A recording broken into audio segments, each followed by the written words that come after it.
What is up, Kryptonians? It is me. I am back. Thank you so much to the people who have been reaching out to me. I've had sort of a chest thing that I've been dealing with for the last week or so. Really painful shit. I'm just gonna say that. But I'm feeling well enough to talk about that big-ass crossover that happened last week. So let's talk about it. I'm not even going to talk about the Supergirl episode, because the Supergirl episode pretty much had very little to do with the crossover. The crossover happened at literally the last 10 seconds of the episode. Alex comes out as gay to her mom. It's pretty much the only thing of consequence that happens in the entire episode. The Flash episode, honestly, I feel like is the strongest episode of the crossover. The Flash episode is a bit slow-paced, and it picks up a little bit at the end, but really what the Flash episode does is it serves as the introduction. It introduces us to the threat and exposes them to the world. It introduces us to all these characters from Legends and Arrow and Flash and brings them all together. And that leads to some pretty strong character interactions. It leads us to some pretty strong character moments. It was great to see Kara as Supergirl being introduced to the entire group, and Supergirl is such a great fit personality-wise with all these characters. She has such a charm and a likability, the same thing that Grant Gustin has working for him, and she just seems like such a natural fit in the CW. It kind of makes you wish that they kept her more as a permanent part of the Arrowverse. Later on in the episode, when they're on the mission, it's so great seeing Mick. He's kind of has this little back and forth he's doing with Supergirl. He's just not impressed with Supergirl. He's like, Supergirl's a dumb name. I'm just gonna call you Skirt. I'm just gonna call you Skirt from now on. It's like it's later when they're in trouble, he's like, Supergirl, help. The Flash episode really dealt with some of the fallout from Flashpoint, and even though Flashpoint itself was a disappointing story arc for Flash this season, if there is one thing, it has shown us that there is kind of a ripple effect that has kind of affected Flash and his relationships with certain people, namely Cisco. Seeing everyone else find out about that message from the future and find out that Flash can't be trusted because he changed the timeline and basically affected all their lives. It was another way to put the spotlight on Barry and to remind him that consequences can come from every single place available dealing with this Flashpoint thing. Although I don't really know what Diggle's complaining about. I mean, yeah, he changed the gender of your kid, but you still have a kid, right? It's almost like Diggle was mad because he's like, I wanted a daughter and because of you I'm stuck with this son. I mean, what, you want a daughter more than you love your son? What are you complaining about really, Diggle? I get it, but I don't get it. The biggest problem I have with the Flash episode is Cisco. Cisco is just such a whiny twat for most of this episode. And look, I understand. I get it. I get Cisco's anger. I understand his frustration with Barry. Barry changing the timeline may have caused the death of his brother. I get it. I totally get it. But he brought it up so many times during this episode, and he kept harping on about it and was acting really emotional about it to the point where he started to get into Felicity whiny bitch category. Oh, wow. Aliens are destroying the world. A world that my brother didn't get to live in. Whoa, Supergirl, an alien. Boy, my brother would have been glad to see you. Guess whose fault that is, Barry. Oh, excuse me, I just farted. Something my brother's never gonna get to do. Cisco, dude, come on, just, there's a time and a place, come on, don't ruin the crossover with your whininess.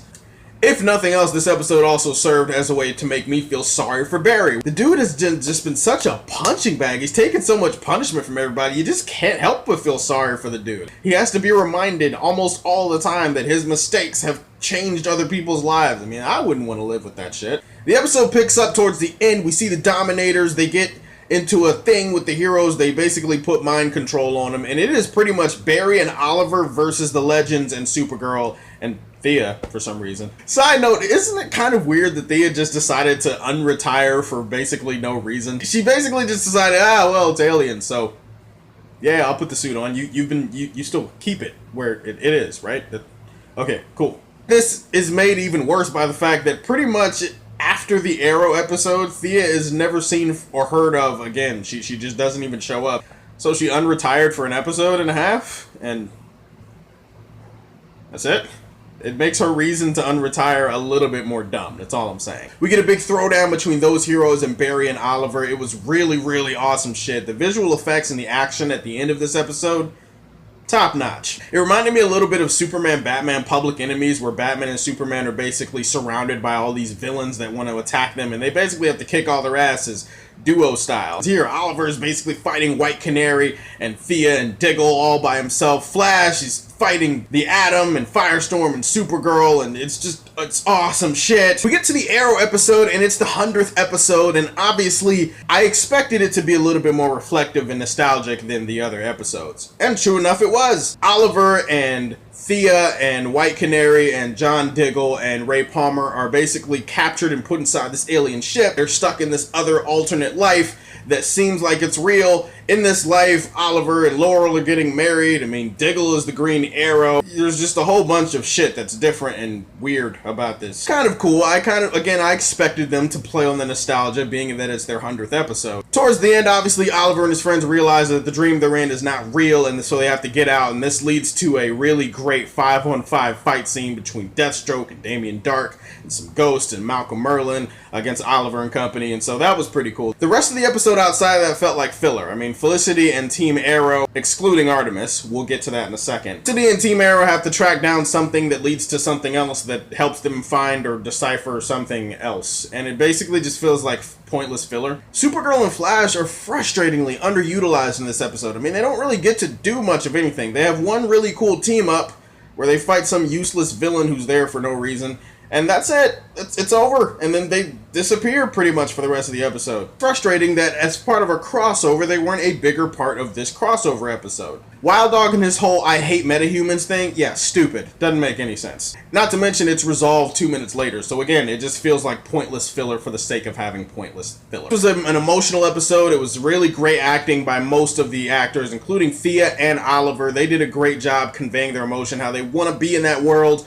but they can't. The aliens let them escape horrifically easily from that ship, and they get rescued by the Legends, and that leads into the next and final part of the crossover where shit is supposed to go down. In Legends, shit gets real. Shit goes down, for real this time. And yeah, the first 30 or 40 minutes is still kind of building, and then we get like a really awesome 5 to 10 minute action piece. They shot the action kind of the way they shoot the action in a Legends TV show. A lot of circular, rotating lens shots where you get to capture the whole group in action. Thea, she's not there for some reason. Highlight of it for me was Supergirl and Flash basically racing around the world to put this plan in motion. Apparently the Dominators want to destroy the world because they're afraid of metahumans, which kind of ties into their motivations from the comic books as far as I can remember. In the end, the Legends is really about the culmination. It's really about bringing them all together. There's some really cool stuff at the end. We get to see a tease for the Hall of Justice, which is really awesome shit. They create a device for Kara that allows her to jump between her dimension and theirs, so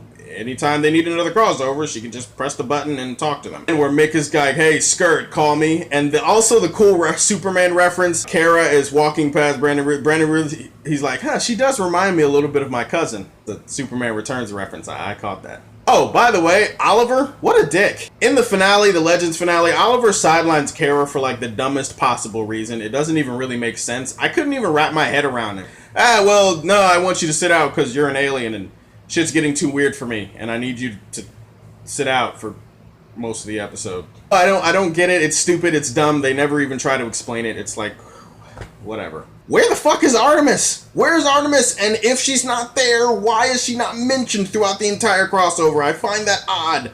I find it weird that their team would not even mention Artemis not one time. Where is she? Did she just take a fucking week off or something? These are aliens invading the world, trying to kill people, and no mention of Artemis, not a reference to what she's doing, or it's like she's not even a part of Team Arrow. If they don't give a shit about Artemis, then neither do I, apparently. And this gives me even less reason to care about her next week when she's revealed as the traitor. I don't care anymore. So what? They don't care about her. Why should I? Guys, the crossover was really cool. It had some really great moments, and there was a lot of stuff to like here. I was a little disappointed overall with the crossover. I don't think it reached the heights it could have been. Really, only 2 of the 4 episodes were great in my opinion, but it was still some really fun shit. Just comment, like, share, let me know what your favorite episode was. If you like what you see, tell me how you feel, and stay tuned to hear more from the Man of Steel.